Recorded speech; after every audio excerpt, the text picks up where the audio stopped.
দেখো এখানে কি বলেছি, 1 থেকে 75 পর্যন্ত জোড় সংখ্যাগুলোর গড় কত। তো এখানে আমরা কি করব, 1 থেকে 75-এর মধ্যে সবার প্রথমে জোড় সংখ্যা কি আছে 2, এবং শেষের জোড় সংখ্যা 74। যেহেতু 75-এর আগে বলেছি তাই হচ্ছে 74। তো গড় বের করার নিয়ম কি, গড় এর নিয়ম,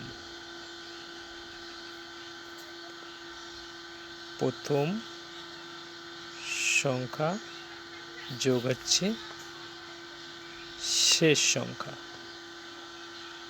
সংখ্যাকে 2 দিয়ে ভাগ করলে আমাদের গড় বের হয়ে যায়। তো প্রথম সংখ্যা আমরা কি পেয়েছি 2, এবং শেষ সংখ্যা পেয়েছি 74।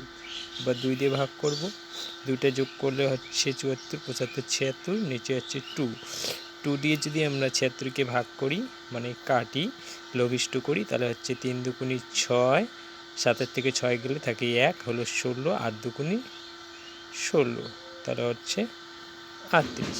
তাহলে এখানে হচ্ছে জোড় সংখ্যাগুলোর গড় হচ্ছে 38। ওকে।